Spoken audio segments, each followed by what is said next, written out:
हुन्छ सबैजनालाई जय मसीह। आज 78 साल भदौको 9 गते भइसकेको छ। दिनहरू दिनका दिन अगाडि बढिराखेका छन्। जसरी दिनहरू दिनका दिन अगाडि बढिरहेका छन् त्यसै गरी हामी पनि बाइबल अध्ययनमा दिनका दिन अगाडि बढिरहेका छौँ। हामी स्टप भएका छैनौँ। परमेश्वरलाई धन्यवाद भएको होस्। यो लकडाउनको समयलाई हाम्रो विचारमा हामीले पुरा सदुपयोग गर्ने मौका पाएका छौँ, मन पाएका छौँ। परमेश्वरलाई धन्यवाद भएको होस्। र आज हामी फेरि पनि वचनको समयमा आइपुगेका छौँ।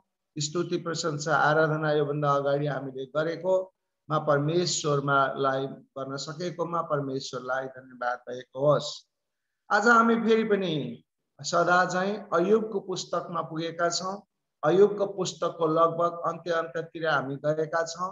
जसरी अघि मैले भनेको जस्तै गरिकन अब यहाँनिर अयुबको पुस्तक अहिलेसम्म हेर्दाखेरि त्यहाँ एकजना पीडित छन् जसको नाम अयुब हो र त्यो पीडितलाई सम्झाउने क्रममा उसको साथीहरूले झन् वाद विवाद गरेर अनि उसकोलाई चोट पुर्याउने कामहरू भएको छ। उसको घाउ निको भएको छैन।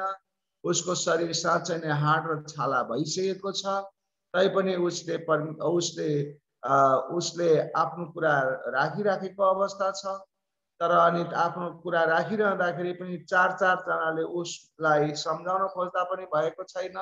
उसको घाउ असाध्यै दुखिराखेको छ, मर्लान्त भएको छ। त्यो समयमा परमेश्वरले माथिबाट सुनिरहनु भएको छ। कुनै किसिमको हस्तक्षेप गर्नुभएको थिएन। तर हामीले यो अब अन्त्यको समयमा आएको छ र 3839 अध्यायमा हामीले योभन्दा अगाडि हेरेका छौँ। अब परमेश्वर न्यायाधीशको रूपमा परमेश्वर आउनु भएको छ। परमेश्वरले अब बोल्न सुरु गरिसक्नु भएको छ। योभन्दा अगाडि हामीले हेरेका थियौँ परमेश्वरले विभिन्न 14वटा प्रश्न अयुबलाई सोधिसक्नु भएको छ। अनि परमेश्वर निरन्तर न्यायाधीशको रूपमा त्यहाँ कठघरामा ती मानिसहरूलाई राखेर अयुबलाई पनि राखेर जो पीडित छ अनि उनीहरूलाई प्रश्नहरू सोध्दै हुनुहुन्छ। अनि ती प्रश्नहरूको जवाब दे, तैँले सक्छस् भने केही छ तेरो, मैले सोध्दैछु तँलाई प्रश्न भनेर भन्दै हुनुहुन्छ। आज यहाँ 40 अध्यायबाट पनि हामीले हेर्नेछौँ। 40 अध्याय र हामी आज 41 अध्यायमा हेर्नेछौँ। अनि यो 40 अध्याय र 41 अध्यायमा हेर्दाखेरि मैले लिएको छु पद 40 अध्यायकै 1 पदलाई। 40 अध्यायको 1 पदमा यसरी भनिएको छ, फेरि परमप्रभुले अयुबलाई भन्नुभयो, सर्वशक्तिमानसँग वाद विवाद गर्नेले उहाँलाई सच्याउन सक्छ र परमेश्वरलाई दोष दिनेले उहाँलाई उत्तर देओस्। परमेश्वरको वचन पढाइमा धन्यवाद भएको होस्। हामीले 40 अध्यायको अयुबको 40 अध्यायको 1 पढिसकेका छौँ। अनि यो परमेश्वरले किन भन्नुभएको छ यो 40 अध्याय र 41 अध्यायमा परमेश्वरले यो वास्तवमा भन्नुभएको कुरा के छ भने परमेश्वरले त्यहाँ तीन किसिमका शक्ति देखाउनु भएको छ। एउटा चाहिँ आफ्नो शक्तिको परिचय दिनुभएको छ। अर्को चाहिँ के गर्नुभएको छ भनेदेखि अयुबको शक्तिको परिचय दिनुभएको छ। तेस्रो कुरा चाहिँ बेमेथ भन्ने एउटा त्यहाँ जनावर छ, त्यसलाई वास्तवमा भन्ने हो भनेदेखि यो बेमथ भन्ने जनावर चाहिँ जलगैँडा, जसलाई हिप्पो के भन्दछ, जलगैँडा हो भन्ने किसिमको अनुमान हामीले गरेका छौँ। र त्यो किसिमको जलगैँडा जो पानीमा बस्दछ र एकदम बलियो हुँदछ र त्यसलाई गोहीले पनि केही गर्न सक्दैन, केही गर्दैन। तिनीहरू त्यहाँ मिलेर बसेका हुन्छन् र त्यो एकदमै बलियो हुन्छ, एकदम तागतवर हुन्छ। अनि त्यो किसिमको परमेश्वरले तीनवटा शक्तिको परिचय यहाँनिर दिनुभएको छ। र यो शक्तिहरूको परिचय उहाँले प्रश्नहरू गरेर दिनुहुँदछ। परमेश्वरले अब यहाँनिर आएर अयुबलाई के गर्नुहुन्छ, चुनौती दिनुहुन्छ, चेतावनी दिनुहुन्छ, च्यालेन्ज गर्नुहुन्छ। के भनेर च्यालेन्ज गर्नुहुन्छ? 1 र 2 पदमा उहाँले अयुबलाई च्यालेन्ज गर्नुहुन्छ र भन्नुहुन्छ।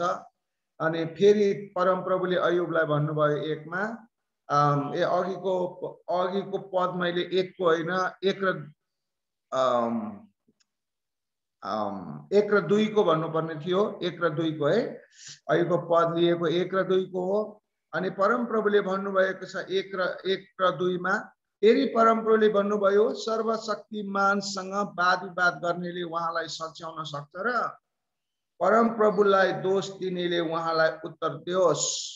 यहाँ परमप्रभुले के भन्नुहुन्छ त भन्दा अयुबलाई, यहाँनिर अयुबलाई के भन्दै हुनुहुन्छ, तैँले परमप्रभुलाई सच्याउन सक्छस्, तैँले परमप्रभुलाई सिकाउन सक्छस्, तैँले परमप्रभुलाई निर्देशन दिन सक्छस्, तैँले परमप्रभुलाई आफ्नो हातमा आफ्नो कन्ट्रोलमा लिन सक्छस्, तैँले भनेको कुरा परमप्रभुले मान्नुहुन्छ तेरो दास जस्तो, तैँले कन्ट्रोल गर्न सक्छस्, ल गर्न सक्छस्। अनि परमेश्वरले यसरी प्रश्न सोध्नु भएको छ अयुबलाई।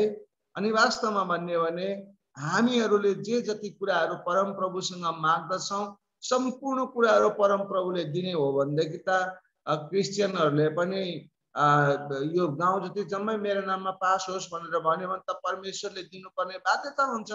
तर परमेश्वरले त्यस्तो काम गर्नुहुन्न, किनभने परमेश्वर त सर्वशक्तिमान हुनुहुन्छ नि। उहाँले मागे तापनि दिने, मागे तापनि नदिने, सुनेको सुने गर्ने, सुनेको नसुने गर्ने भनेको सुनेको नसुने गर्ने, पख चुपलाएर बस भन्ने, मेरो पछि लागिराख भन्ने, जे पनि गर्ने उहाँको आफ्नो तरिका छ, उहाँको आफ्नो शक्ति छ, उहाँको आफ्नो अधिकार छ। कसैले उहाँलाई न जुलुसले नै भ्याउँछ, न जुलुस गरेर नै हुन्छ, न टायर बालेर नै हुन्छ, न कुनै किसिमले उहाँमा थर्काएर नै हुन्छ, न लट्ठी देखाएर नै हुन्छ, न बम देखाएर नै हुन्छ। मान्छेको तागतले केही सिपै लाग्दैन, किनभने उहाँ सर्वशक्तिमान। नामै त सर्व भन्नाले सबै, सबै भन्नाले संसारका सबै शक्तिहरू भन्नाले ती भन्दा पनि उच्चमा हुनुहुन्छ उहाँ। वाउ। अनि उहाँले भन्नुहुन्छ, अनि एउटा अयुबलाई च्यालेन्ज दिँदै हुनुहुन्छ, ल त तैँले मलाई सिकाउन सक्छस्, तैँले मलाई सच्याउन सक्छस्, मैले गल्ती गरेको छु भने तैँले देखाउन सक्छस्। अयुबले के जवाब दिने? तपाईसँग आएर परमेश्वरले भन्नुभएको भएदेखि के जवाब दिनुहुन्थ्यो? के न के जवाबै छैन। ओ यस्तो प्रश्न त एकदम कठिन प्रश्न हो अनि एकदम गाह्रो कुरा हो, यो त गर्न सकिने कुरा पनि होइन। त्यसै कारणले फेरि पनि परमेश्वरले अगाडि भन्दै जाँदाखेरि अयुबले 3 देखि 5 मा हामीले हेर्दछौँ, अयुबले के भनेछ, म जा बोले। अब अयुबले यति चाहिँ अलिकति बोलेछ है, म जा बोले तपाईलाई के जवाब दिन सक्छु र, म जा बोले तपाईलाई के जवाब दिन सक्छु र, म मेरो हात मेरो मुखमा राख्छु, मेरो हात मेरो मुखमा राख्छु भनेको चुप्प भएर बस्छु। कस्तो मेरो हात मेरो मुखमा राख्छु, म बोल्दिन, मैले एकपल्ट बोलिहाले तर मसँग जवाब छैन, मैले 2 पल्ट बोले तर अरू बोल्ने छैन, अब बोल्दिन, म मुख उनी अब मैले मेरो मुख, हामी भन्छौँ नि नेपालीमा मुखमा पानी हाल्यो, अब उसले मुखमा पानी हाल्यो भएर बस्यो, अब बोल्ने कुरा केही छैन, किनभने उसको उत्तरै छैन।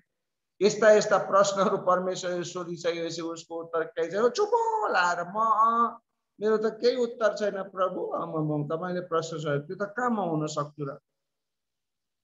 अनि त्यसपछि परमेश्वरले फेरि भन्नुहुन्छ अयुबलाई, फेरि पनि परमेश्वरले के भन्नुहुन्छ भने फेरि उसलाई चुनौती दिनुहुन्छ, फेरि सम्झाउँदै चुनौती दिनुहुन्छ। 6 देखि 7 मा भन्नुहुन्छ कि परमप्रभुले उसलाई फेरि पनि के गर्नुहुन्छ त भन्दाखेरि आधी बेरीबाट बोलिरहनु भएको छ कि उहाँ एकदम आधी बेरीबाट बोल्नु भनेको मतलब के भने एकदम शक्तिका साथ, हिजो मैले भने एकदम शक्तिका साथ बोल्नु भएको छ, त्यो ल्याङ पाराले हैन, एकदम पावरका साथ उहाँले एकदम के गर्नु भएको छ।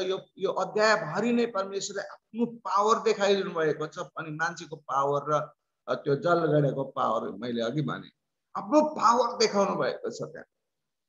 र भन्नुहुन्छ फेरि त उठ, मर्द चाहिँ उठ, अब त उठ, मेरो प्रश्न सुन र मलाई जवाब दे। परमेश्वरले फेरि उसलाई उत्साह दिँदै हुनुहुन्छ, उसलाई फेरि पनि झकझक्याउँदै हुनुहुन्छ, म तँलाई प्रश्न सोध्छु तैँले मेरो जवाब दे सक्छस्, मर्द चाहिँ उठ भनेर हिजो पनि हामीले भनेका छौँ। मर्द चाहिँ उठ भनेको एकदम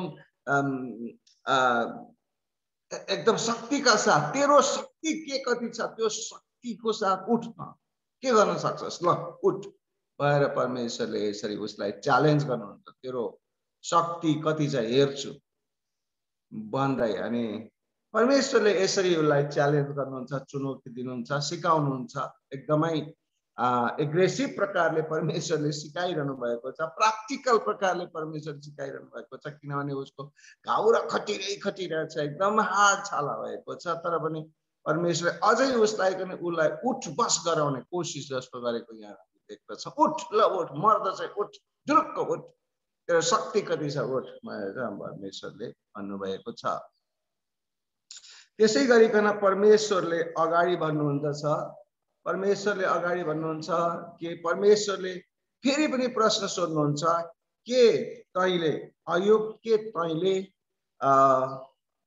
तैँले मलाई गलत देखाउन सक्छस् ल देखा तैँले आफूले आफूलाई बचाउन सक्छस् मलाई गलत देखाउन सक्छस् तैँले आफूले आफूलाई बचाउन सक्छस् परमेश्वरले भन्नुहुन्छ 8 देखि 14 सम्म के भन्नुहुन्छ तैँले मलाई गलत देखाउन सक्छस् तैँले आफूले आफूलाई नै बचाउन सक्छस् नि आफूले आफूलाई बचाउन सक्ने भए त किन त्यहाँ रोइलो गर्नु पर्थ्यो र किन त्यहाँ रुवाबासी हुनु पर्थ्यो र घाउ र खटियाको कारणले गर्दाखेरि अनि यस्तो प्रश्न परमेश्वरले सोध्नु भएको छ र भन्नुभएको छ म धर्मी छु भन्ने कुरालाई के त अस्वीकार गर्न साहस गर्छस् त आफू ठीक हुनलाई मलाई गलत सम्झन्छस् म गलत हुँ त चाहिँ ठीक भन्ने कुरा तैँले के भन्न सक्छस् त्यस्तै गरिकन 10 मा भन्नुहुन्छ प्रभुले यदि सक्छस् भने महिमा र मर्यादाले तैँले आफूले आफूलाई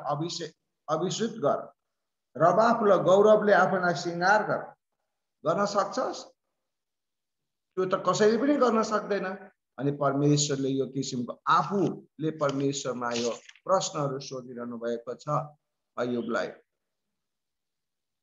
र भन्नुभएको छ त यो केही पनि काम गर्न सक्दैनस् किनभने त कमजोर प्राणी होस् परमेश्वरले भन्छ मानव जाति र परमेश्वरमा कहिल्यै पनि दाँच्न कोसिस नगर्नु यही कुरा सक्छस् त अहिलेसम्म सोधेको प्रश्नको उत्तरमा ल म पनि केही न केही सक्छु भनेर भन्नु पर्यो नि त तर भन्न सक्ने अवस्था त्यहाँ छैन त्यसैले परमेश्वरले यहाँ के देखाउनु भएको छ मानव जाति परमेश्वर भन्दा साह्रै कमजोर हुन्छ अथवा परमेश्वर मानव जातिको दृष्टिमा साह्रै शक्तिमान हुन्छ भन्ने कुरा परमेश्वरले देखाउनु भएको छ त्यस्तै गरिकन 15 देखि 24 सम्म परमेश्वरले एउटा कुराको व्याख्या गर्नु भएको छ त्यो चाहिँ बेमोस भन्ने छ बेमोस भनेको के भनेदेखि अघि मैले भने जलगैंडा जस्तै यहाँ व्याख्या गरेको हेर्दाखेरि देखिन्छ अनि यो जलगैंडालाई परमेश्वरले देखाउनु भएको छ अयुबलाई त्यो के जलगैंडा त भन्दा बलियो छैन भनेको बलियो छ भनेको अनि अघि चाहिँ परमेश्वरले सोध्दै हुनुहुन्थ्यो त गर्न सक्छस् भनेको सक्दैनस् गर्न तैँले भने च्यालेन्ज गरेको अब बेमोस भन्दा चाहिँ त बलियो छस् र भनेको छैन भनेको त त्यस्तो बलियो छैनस् यहाँ बेमोसले चाहिँ के गर्छ एकदम पावरफुल हुन्छ अनि त्यसपछि उसले के गर्छ एकदम घाँस त खान्छ तर एकदमै पावरफुल छ उसको मसल पनि पुरा पावरफुल छ उसलाई कसैले पनि आट्न सक्दैन अनि उसलाई चाहिँ के भन्देखि कसैले थिच्यो भने पनि उसलाई मतलब छैन अनि उ कसैदेखि डराउँदैन उ मयू भन्छ उसले जहाँ बसेको छ त्यहाँ चाहिँ के भन्छ शक्तिका साथ बसेको हुन्छ कसैले पनि केही उसलाई हल्लाउन सक्दैन भने त्यो बेमोसलाई तैँले आँखाले इशारा गरेर उठबस गराउन सक्छस् कसले सक्छ कसले पनि सक्दैन तर परमेश्वरले सक्नुहुन्छ के परमेश्वरले चाहिँ आँखाकै इशाराले उसलाई उठबस त के खतम पनि पार्न सक्नुहुन्छ उठ्न मस भने परमेश्वरले यहाँनिर देखाउनु भएको कुरा के भने संसारमा भएको जमिनमा भएको बलियो प्राणी मध्ये परमेश्वरले हात्ती पनि लिन सक्नुहुन्थ्यो व्हेल पनि लिन सक्नुहुन्थ्यो तर यहाँ परमेश्वरले बेमोस लिनुभयो जलगैंडा त्यो पनि धेरै बलियो हुन्छ तपाईले देख्नु भएको होला यता सौरातिर अथवा विदेशतिर पनि भेटिन्छन् जलगैंडाहरू काठमाडौँमा पनि जलगैंडा पाइन्छ र त्यो एकदम मोटा र बलियो हुन्छन्। अनि त्यही परमेश्वरले भन्नुभयो कि पृथ्वीमा पाइने पशु मध्येको बलियो मध्येको जुन जयल गैँडा छ त्यसलाई त मान्छेले आँखाको इसाराले उठबस गर्न सक्दैन। हुन त अहिले धेरै बन्दुक छन्, के छन्, त्यो त साधन प्रयोग गरेर गर्ने कुराहरू छन् विभिन्न प्रकारले, त्यो छुट्टै कुरा हो। त्यो बेलाको साधन थिएन, तर त्यो बेला चाहिँ शक्तिको कुरा थियो, आफ्नो अन्तर्निहित शक्तिको कुरा हो यो। अनि त्यही भएर आँखालेको इसाराले तैँले त्यसलाई तलाउन सक्छस् भनेर चाहिँ यसरी परमेश्वरले भन्नुभएको हो। अनि त्यसै कारणले यहाँ 40 को 24 मा भनिएको छ के कुनै मानिसले त्यसका आँखाद्वारा त्यसलाई पक्रन सक्छ अथवा पासो थापेर त्यसको नाक छेड्न सक्छ? भन्न त सक्दैन। भनेपछि पृथ्वीमा भएको पशु भन्दा पनि कमजोर प्राणी चाहिँ मान्छे हो है, तिनीहरू मान्छे हो भनेर चाहिँ भनिएको छ बलमा, शक्तिमा। अनि अनि तैँले त्यो त त्यो जल गैँडालाई त तैँले आँखाले पक्रिन सक्दैनस् भने अनि म भन्दा चाहिँ बलियो कसरी, म भन्दा शक्तिशाली कसरी हुन्छस् त? त्यसकारण म नै सर्वशक्तिमान परमेश्वर, मेरो पावर त्यस्तो छ भनेर परमेश्वरले यो अय्युबलाई सिकाउनु भएको छ। जे पनि गर्न सक्छु म, जेसुकै पनि गर्न सक्छु म, जेसुकै पनि भनेर परमेश्वरले यहाँनिर भन्नुभएको छ। त्यस्तै गरिकन परमेश्वरले लगातार बोल्दै गर्नुहुन्छ। 41 अध्यायमा पनि हामी हेर्दाखेरि परमेश्वरले लगातार भन्नुहुँदछ कि के भन्नुहुन्छ परमेश्वरले कि मानिस जाति एउटा अर्को एउटा प्राणी छ। मानिस जाति, त्यो प्राणीको नाम चाहिँ के हो भनेदेखि लिब्यातन। लिब्यातन भनेको छ। लिब्यातन भनेको चाहिँ के भन्दा लिब्यातन भन्छ, इङ्ग्लिसमा पनि लिब्यातनै राखेको छ। त्यो मानिस, त्यो लिब्यातन भनेको चाहिँ कस्तो प्राणी हो यहाँनिर व्याख्याबाट हेर्दाखेरि भन्दाखेरि गोही, गोहीको व्याख्यासँग मिल्छ र अनि हामीले बुझौँ अब गोहीलाई नै। अनि परमेश्वरले भन्नुहुन्छ मान्छे जाति त गोहीदेखि पनि कमजोर छ, गोहीबाट पनि कमजोर छ।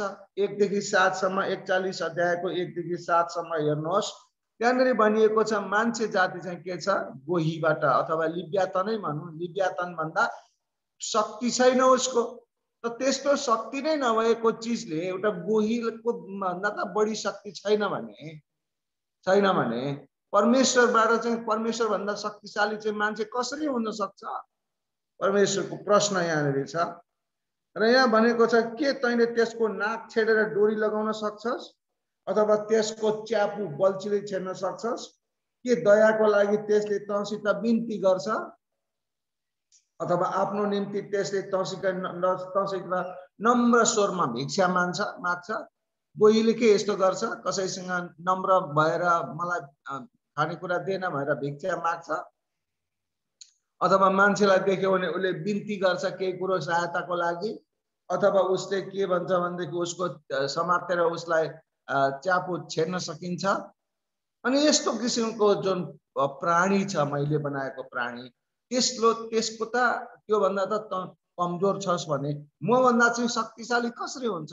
त्यसकारण भन्न खोजेको कुरा यहाँ पनि एउटै कुरा हो कि परमेश्वर सर्वशक्तिमान हुनुहुन्छ। म सर्वशक्तिमान छु, कुनै चिज भन्दा पनि म सर्वशक्तिमान छु भनेर परमेश्वरले यहाँनिर अय्युबलाई फेरि पनि त्यही कुरा बताउनु भएको छ। र फेरि पनि परमेश्वरले भन्नुहुन्छ कि परमेश्वरले फेरि पनि भन्नुहुन्छ 12 देखि 17 सम्म परमेश्वरले त्यही गोहीको व्याख्या गर्नुभएको छ। त्यसको छाला कस्तो छ अनि त्यसका पखेटाहरू कस्ता छन्, त्यो कस्तो छ भन्ने बारेमा उहाँले भन्नुभएको छ। तर त खतरा छ, त्यसको व्याख्या त यहाँ गरिनु पर्दैन। गोही भन्ने हामी सम्झिन्छौँ, त्यो कस्तो छ, एकदम खस्रो ज्यानको छ, त्यसको एकदम चट्टान जस्तो छ। त्यसका चाहिँ के भनेदेखि दाँतको पनि यहाँ व्याख्या गरिएको छ। त्यो दाँत त्यसले दाँत च्याप्प पार्यो भने त्यो दाँतभित्र केही पनि छिर्न सक्दैन, त्यस्तो कडा छ, त्यस्तो बलियो छ, त्यस्तो प्याक, त्यस्तो एकदम बाक्लो दाँत भएको छ। त्यसकारण त्यसको एकदम खतरनाक छ। र त्यो कस्तो छ 18 देखि 21 सम्म यहाँ व्याख्या गरिएको छ। त्यसबाट निस्किने शक्ति एकदमै डरलाग्दो छ। हामी 18 देखि 21 सम्म हामी हेर्नेछौँ 41 को। 18 देखि 41 मा के लेखेको छ, त्यसले छिउ काट्दा ज्वाला निकाल्छ। भनेपछि यो चाहिँ के भनेदेखि ड्रागन जस्तो पनि कुरा निस्क्यो र अनि त्यसपछि आएर ज्वाला निकाल्छ। त्यसका आँखा सूर्य जस्तै चम्किन्छन्, त्यसको मुखबाट राको र झिल्काहरू धारा जस्तै निस्किन्छन्। अनि त्यस्तो किसिमको पशु छ त्यो लिबेटान भन्ने, र त्यस्तो पशु भन्दा त बलियो छस् र छैनस्। त्यसको एकदम खतरनाक छ, त्यो एकदम खतरनाक छ। 22 देखि 34 मा भनिएको छ, त्यो एकदम खतरनाक छ। पृथ्वीमा त्यसको बराबरी कोही छैन। 33 मा भनिएको छ, त्यसको बराबरी पृथ्वीमा कोही पनि छैन त्यसको शक्तिमा। भने त्यस्तो डर बिना नै हिँड्छ, त्यसलाई कुनै डर हुँदैन। त्यसले कुनै हठी मान्छेलाई भेट्यो भने पनि त्यसले के गर्छ, हेप्छ त्यसलाई, केही मतलब राख्दैन। भने परमेश्वरले यहाँ भन्नुभएको छ कि के भन्नुभएको छ, त्यो लिवेथान भन्ने एकदमै शक्तिशाली हुन्छ। त्यो शक्तिशाली भन्दा त कमजोर छस् मानव जाति, त्यो केही गर्न सक्दैनस्। भने तेरो मुखले परम परमेश्वरसँग चेतावनी गर्ने, परमेश्वरसँग बराबरी खोज्ने अथवा परमेश्वरले यो गर्नुहोस् त्यो गर्नुहोस् भनेर भन्ने तेरो कुन किसिमको शक्तिले गर्न सक्छ मानव जातिले? त्यसकारण मानव जाति के हो, कमजोर हो, परमेश्वरले भन्नुभएको छ। त्यसकारण यहाँनिर आजको कुरा परमेश्वरले के भन्नुभएको छ त भन्दा पृथ्वीमा पाइएका जुनसुकै पनि बलिया बाङ्गा मैहुँ भन्ने प्राणीहरू जति पनि उहाँले सृष्टि गरेका छन्, जति पनि छन् उहाँले नै सृष्टि गरेका हुन्। र जति उहाँले सृष्टि गरेका हुन् उहाँको लागि त सानो एउटा धुलोको कण जस्तो मात्रै हो, तर तीनै चिजहरू मान्छेको लागि डरलाग्दो चिजहरू हो। भने परमेश्वर सबैको शक्ति, सबैभन्दा शक्तिशाली परमेश्वर हुनुहुन्छ। भनेको मतलब परमेश्वरले यहाँ के छ भने सम्पूर्ण चराचर जगतमा भएका, सम्पूर्ण यो ब्रह्माण्डमा भएका जति पनि चिजहरू हामी देख्छौँ र कल्पना गर्छौँ, ती सबै शक्तिदेखि शक्ति, शक्तिशाली भन्दा शक्तिशाली, ठुलो भन्दा ठुलो, ज्ञानी भन्दा ज्ञानी, जे जतिहरू हामीले देख्दछौँ र कल्पना गर्दछौँ, ती सम्पूर्ण कुरा भन्दा पनि परमेश्वरले भन्नुहुन्छ मेरो शक्ति धेरै छ, म सर्वशक्तिमान हुँ, म जे पनि गर्न सक्छु, कुनै चिज छैन त्यसलाई बनाउन सक्छु, कुनै चिज जे पनि म चाहे भने गर्न सक्छु भनेर परमेश्वरले यहाँ के भन्नुभएको छ, अयुबसँग बोल्नु भएको छ। शक्तिका साथ, एउटा आधी बेरीका साथ परमेश्वरले बोल्नु भएको छ। अब यहाँ आएर यहाँसम्म आएर परमेश्वरले पनि बोल्नुभयो र परमेश्वर एउटा न्यायाधीशको रूपमा अयुबलाई भन्नुभयो, अयुबलाई सम्झाउनु भयो, प्रश्नै प्रश्नहरू सोधेर अयुबलाई, अयुबको आफ्नो अवस्था के हो त, कमजोर अवस्था हो तेरो, तँलाई म चाहिन्छ मानव जातिलाई भनेर परमेश्वरले यहाँ सन्देश दिनुभएको छ। त्यसकारण आजको वचनबाट हामीले सिक्नुपर्ने कुरा चाहिँ के त यो अयुबको 40 र 41 अध्यायबाट सिक्नुपर्ने कुरा के भने परमेश्वर सबैभन्दा शक्तिशाली हुनुहुन्छ। उहाँ जस्तो शक्तिशाली, उहाँ जस्तो सर्वशक्तिमान, उहाँ जस्तो महाज्ञानी, सर्वज्ञानी, उहाँ जस्तो सर्वव्यापी कोही कोही कोही यो ब्रह्माण्डमा कोही छैन। उहाँ मात्रै एउटा सर्वशक्तिमान, उहाँ मात्रै एउटा सर्वज्ञानी, सर्वगुणी, अनि त्यसपछि अनन्तको कहिल्यै नमर्ने अनन्तको परमेश्वर, जहाँ पनि जान सक्ने, यानी एउटा खुट्टा पृथ्वीमा राख्दा अर्को खुट्टा स्वर्गमा राख्न सक्ने त्यस्तो शक्तिशाली त्यस्तो परमेश्वर हुनुहुन्छ।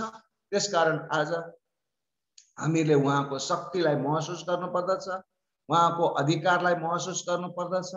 त्यसैले आज हाम्रो चर्चहरूमा पनि मै हुँ भन्ने कति अगुवाहरू पनि हुँदछन्, मै हुँ भन्ने कति पास्टरहरू हुँदछन्, मै हुँ भन्ने कति चर्चका मानिसहरू हुँदछन्।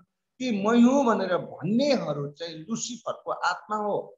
किनभनेदेखि परमेश्वर सर्वशक्तिमान हुनुहुन्छ भन्ने कुरालाई बिर्सेर म शक्तिशाली हुँ अथवा म पनि शक्तिशाली हुँ, पनि राखिदिउँ क्या, त्यसले मै शक्तिशाली भन्छन् तर के भनेदेखि म कतिले म पनि अलि नम्र भयो भने म पनि शक्तिशाली हुँ भन्छन्। अब त्यो भन्दा पनि नम्र भयो भने चाहिँ म शक्तिशाली होइन भनेर भन्ने कुरा आउँछ। हामी चाहिँ नम्र भएर उहाँमा आजदेखि हामी नम्र भएर उहाँको शक्ति अधिकार र वैभवलाई आज हामीले स्वीकार गरेर परमेश्वरको अगाडि हामी के पनि होइन रहेछ यो सबै कुराहरू हेर्नुहोस् तपाईँ आँखा उगाएर बाहिर यहाँबाट हामी पुरै वरिपरि देखिरहेका छौँ।